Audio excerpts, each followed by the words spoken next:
Segala puji dan puja ketentuan bagi Allah.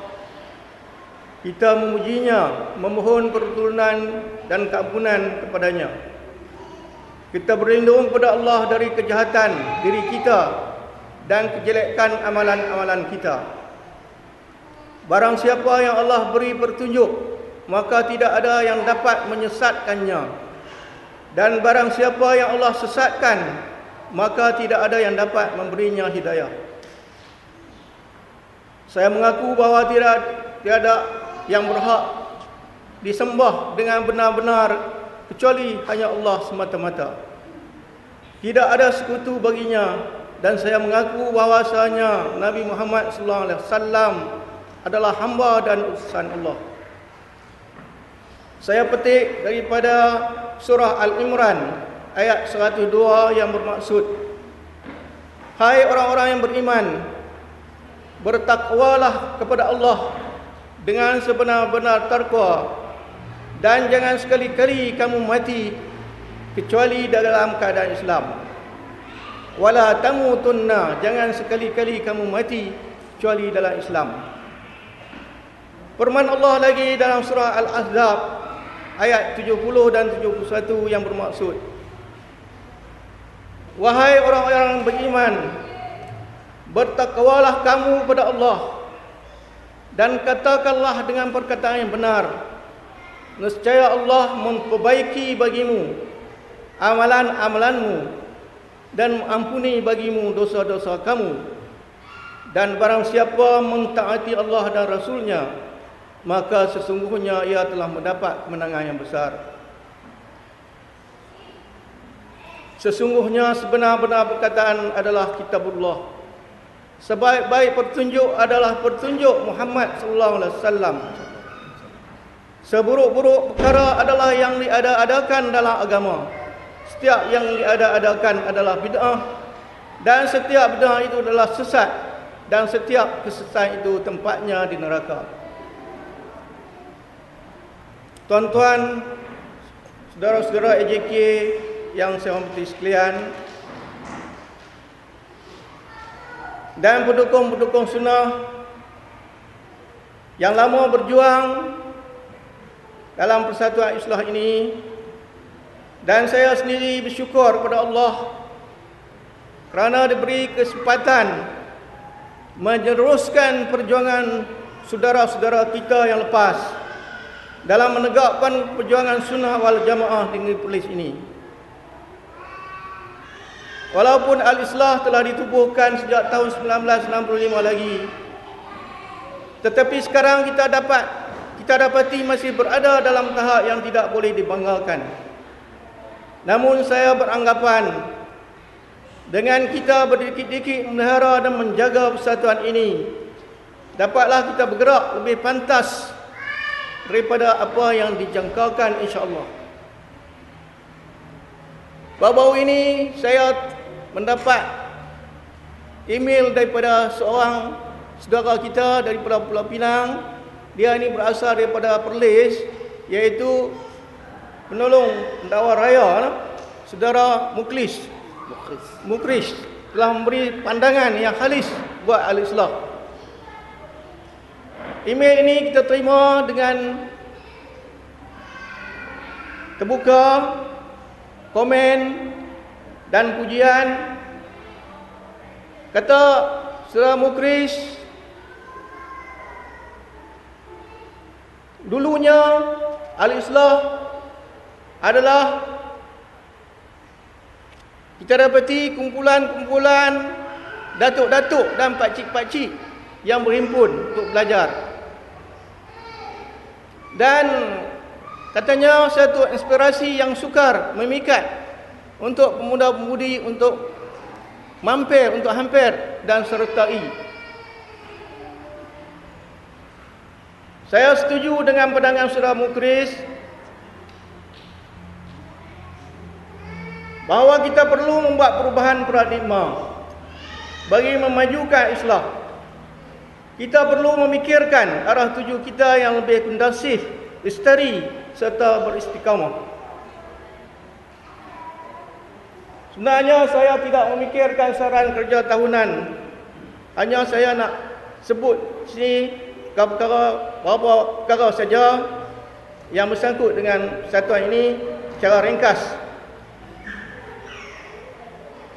Seperti yang saya sebut tadi, kita perlu memikirkan arah tuju yang lebih kondusif dan lestari serta beristiqamah. Dan saya minta selepas ini kita dapat memikirkan sasaran kerja tahunan. Saya tak buat SKT, Kita sendiri, Persatuan Islah AJK akan memikirkan apa perubahan yang perlu kita jalankan. Yang saya nampak dan saudara Mukris telah beri perubahan yang dibuat ialah tertubuhnya teratak rahmat. Kata dia, penubuhan teratak rahmat diharapkan menjadi perintis jalan untuk penubuhan sekolah dan seterusnya kolej di bawah pentadbiran Al-Islah. Yang ini yang perlu kita bincangkan selepas ini, di mana kita akan membuat perubahan paradigma untuk memajukan Islah, bukan saja seperti yang dulu kita mementingkan tauhid dan ibadat, iman ibadat, tauhid, iman dan ibadat.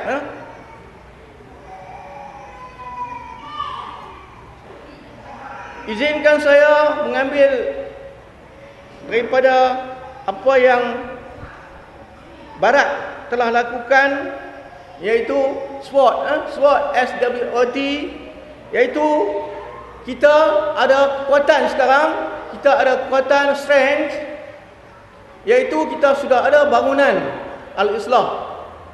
Kita ada bangunan Al-Islah. Jadi banyak program-program yang boleh kita lakukan.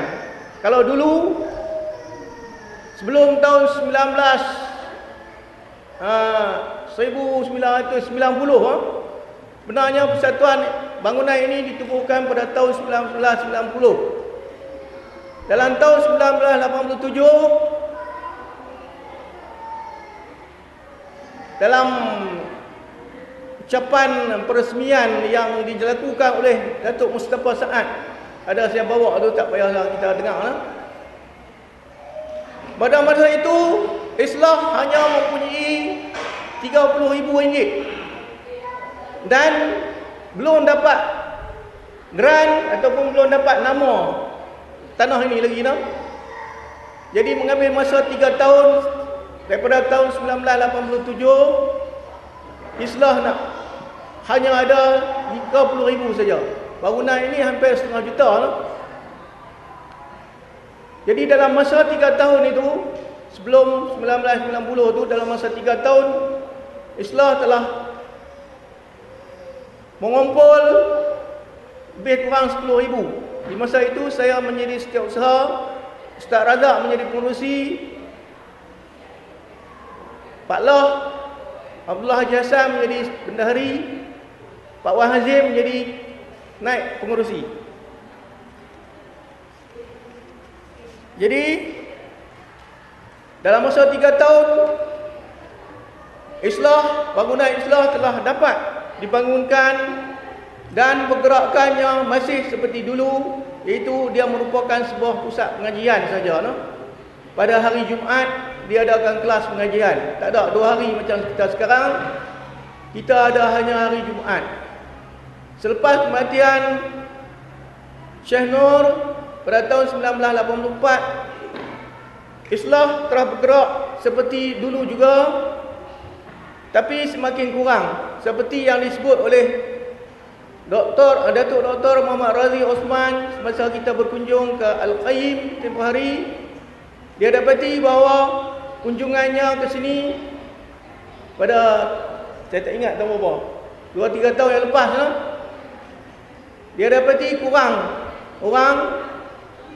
Tapi sebenarnya kita tak jemput. Pada masa itu kita tak jemput orang ramai lah. Kalau jemput dia ramai lah. Sebenarnya Islah ini kalau dijemput orang luar, dia ramai, penuh di sini. Tapi pada masa itu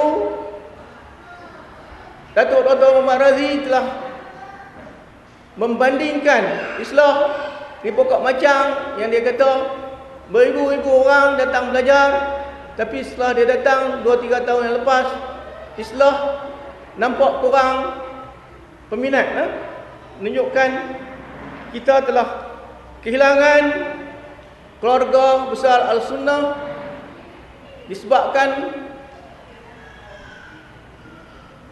saya rasa pada masa ini satu dari sebabnya ialah kerana banyak guru-guru yang sama mengajar seperti Syekh Daud di seluruh negeri polis yang mengajar, dan ada kelas-kelas lain yang dijalankan di masjid-masjid Mufti sendiri, di Masjid Arau, Datuk Ahmad Libya di Masjid Kangak dan lain-lain masjid.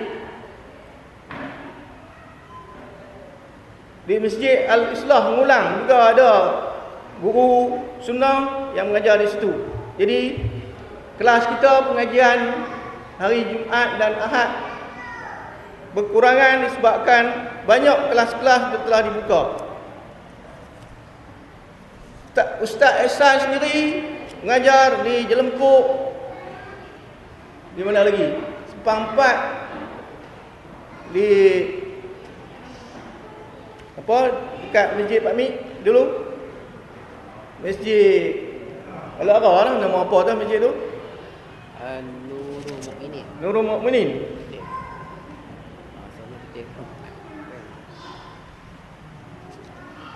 Jadi seperti mana yang disebut oleh saudara pengurusi tadi, kita perlu memikirkan jangka pendek dan jangka panjang. Jangka panjang kita tahun depan lah, jangka pendek kita nak habis tahun ni, berapa bulan lagi. Saya mencadangkan jangka pendeknya ialah kita menyampaikan tarbiyah kepada pelapis-pelapis sunnah kita, dan kita lakukan dakwah kepada orang-orang bukan Islam. Ini telah kita lakukan perjumpaan dengan pada saudara-saudara baru. Kita belum lagi sampaikan kuliah lagi pada saudara baru itu. Saya ingat pada tahun ini kita dapat sampaikan, dan saya mencadangkan supaya lawatan kita ke Pulau Pinang di Masjid Kapitan Keling, Saudara Brother Haji Kamuruddin menyampaikan taklimat khusus berkenaan dengan dakwah kepada orang bukan Islam. Jadi saya pohon kerjasama jawatankuasa penyelaras untuk merealisasikan apa saja program secara bersama dan sepakat. Katakan contohnya, macam saya pegang kebajikan lawatan kita ke Pulau Pinang itu, kita penerbitan, kita join sekali dengan penerbitan jawatankuasa kebajikan dengan penerbitan yang dipengerusikan oleh saudara Dr. Azman. Kemudian disebabkan keuangan Islah agak terhad, saya cadangkan supaya program dijalankan secara bersama dengan Jabatan Mufti. Macam tadi kita nak jemput Brother Haji Kamuruddin itu, kita boleh kerjasama dengan Jabatan Mufti ataupun Institut Sunnah. Dan kalau lebih besar, agensi kerjaan yang lain bekerjasama dengan kita. Iaitu program yang besar kita boleh libatkan dengan kerajaan negeri, malah kalau boleh kita gerakkan secara bersama dengan kumpulan-kumpulan sunnah luar daripada Perlis. Luar daripada Perlis bukan saja dalam Malaysia, tapi Thailand, Indonesia, Singapura dan Brunei.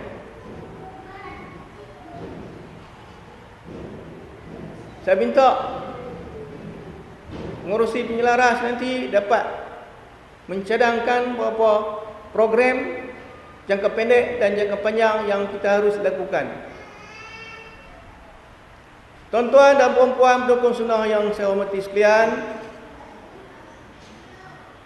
kalau kita hendak pergi jauh ke hadapan, kita juga perlu lihat apa yang dilakukan oleh pendukung-pendukung Al-Islah yang telah lalu.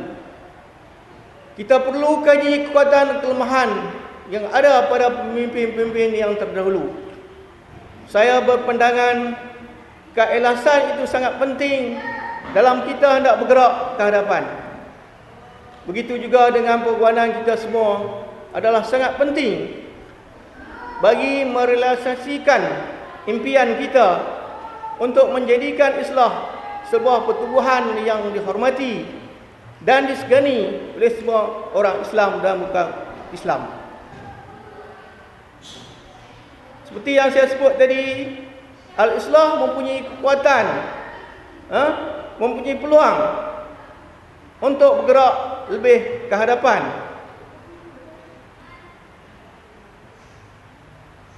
Dan saya rasa ancaman, kalau kita perhatikan kepada surat itu, ancaman agak kurang. Walaupun ada persatuan-persatuan yang baru ditubuhkan di negeri Perlis, persatuan sunnah yang baru ditubuhkan di negeri Perlis, tapi kita rasa kita lebih ke hadapan daripada mereka. Ancaman tidak begitu banyak. Kita mempunyai kekuatan lebih daripada kelemahan-kelemahan. Dan saya rasa kelemahan kita kerana kita kekurangan wang, kita kekurangan tanah yang boleh kita besarkan bangunan kawasan Al-Islah.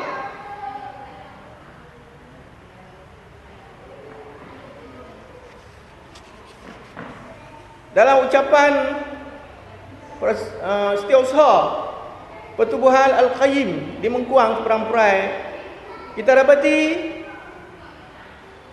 satuan atau pertubuhan itu mempunyai cawangan-cawangan di luar daripada seberang perai.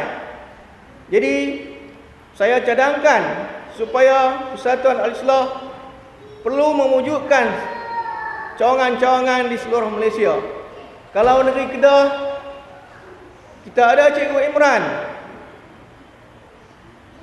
Di Pulau Pinang, kita ada saudara Mukris, orang hutan haji yang saya sebutkan tadi.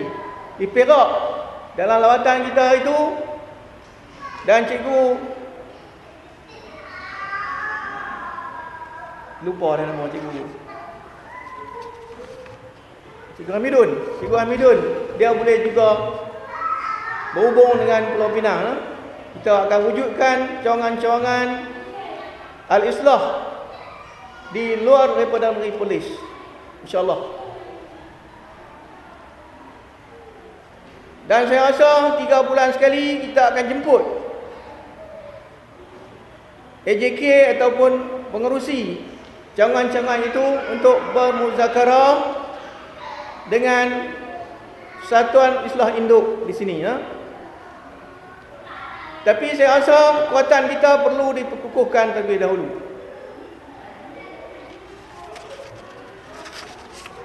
Saudara-saudara AJK, tuan-tuan pendukung Islah yang saya hormati sekalian, kalau kita buat bancian agak terperinci dengan kekuatan penganut-penganut sunnah di Perlis ini, saya menjangkakan tidak lebih daripada 40% saja yang mengamalkan sunnah wal jamaah.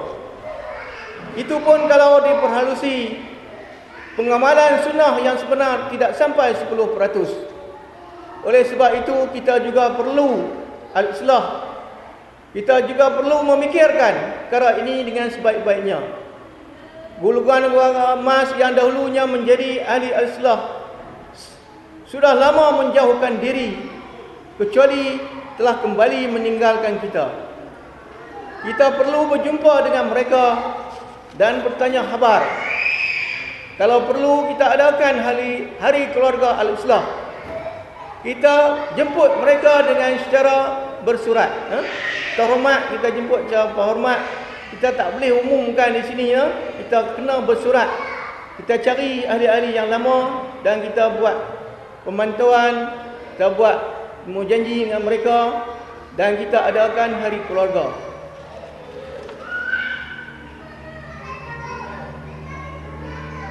Satu perkara lagi yang saya rasa kita perlu fikirkan ialah ekonomi. Macam mana kita nak membangunkan ekonomi Al-Islah ini? Saya berpendapat Al-Islah perlu merancang untuk menubuhkan koperasi supaya kita dapat membina kekuatan kita sendiri. Selama ini kita banyak menerima sumbangan daripada orang-orang perseorangan dan syarikat-syarikat korporat. Kita perlu adakan kedai-kedai yang boleh menambah kekuatan ekonomi persatuan kita. AJK juga sudah pun bercadang, tapi oleh tak ada kemampuan, kita diamkan dulu perkara ini, dan saya rasa kita boleh merancang pada tahun hadapan, insya-Allah, di hadapan bangunan Al-Islah ini. Dan untuk kita perluaskan kawasan, saya rasa kita perlu membeli di sebelah kanan kita ini, yang saya telah membuat tinjauan, belum lagi jumpa dengan tuannya. Kata orang itu harganya 220,000, 5 penjuru. Tapi yang kita dengar abang, kalau dekat Islah dia tak sampai harga tu lah. Oleh sebab tak berjumpa lagi dengan tuannya, kita rasa kalau 200,000 pun, kalau kita rancang, kita buat wakaf kaki, katakan sekaki RM50, kita keluarkan risalah lah, saya rasa kita akan berjaya. Kita juga ada 5 keping tanah. Tanah ni semuanya tanah bendang yang diwakafkan. Di belakang kita jauh sikit, lebih kurang 2-3 long, kita ada tanah lebih kurang 5 penjuru belakang ni, ya. Dan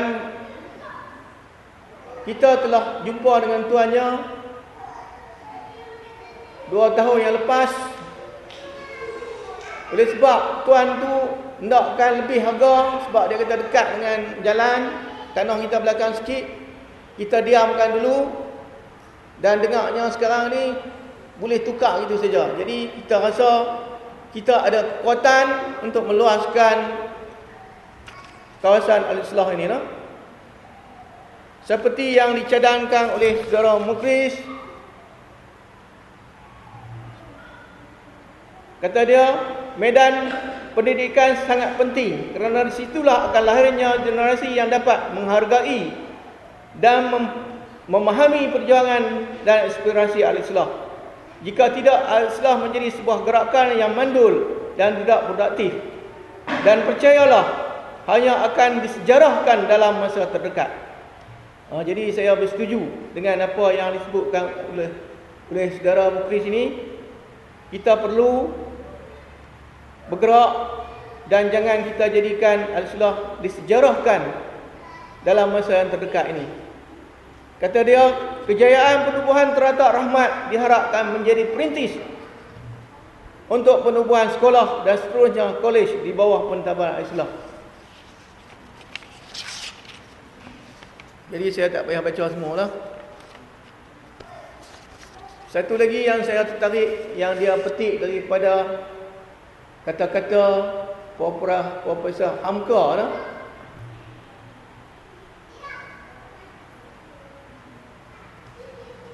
Katanya, bagi mereka yang masih mengaitkan Al-Islah dengan apa-apa gerakan yang tak bersih atau dengan nama memburukkan Islah, moga kalam hikmah buaya Hamka dalam teguran suci kepada Mufti Johor berikut bisa mengilhamkan kita. Kata Hamka kepada Mufti Johor tu, bagi kami yang dikatakan kaum muda itu tidaklah keberatan jika dituduhkan Wahabi. Kalau 20 atau 30 tahun yang lalu, semasa pengetahuan agama hanya boleh dipercayai oleh mufti-mufti saja, mungkin orang takut dikatakan Wahabi. Tetapi sekarang orang telah tahu bahawa Wahabi tidak lain adalah daripada penganut mazhab Hambali. yang keras mempertahankan sunnah dan yang berpengaruh memperbarui tajdid faham mazhab Hambali itu ialah Syekhul Islam Ibn Taymiyah dan Ibn Qayyim. Oleh sebab itu bagi kami dituduh Wahabi bukanlah satu penghinaan. Inilah kata-kata Haji Abdul Malik bin Abdul Karim, iaitu Hamka, dalam tulisannya terhadap Mufti Johor, iaitu Al-Syekh Alwi bin Tahir Al-Haddad pada tahun 1958. Jadi setakat itu saja yang dapat saya sebut, dan saya berdoalah apa yang kita akan rancangkan akan berjaya, dan harap kerjasama semua AJK dan pendukung-pendukung sunnah untuk teruskan perjuangan kita, insya-Allah.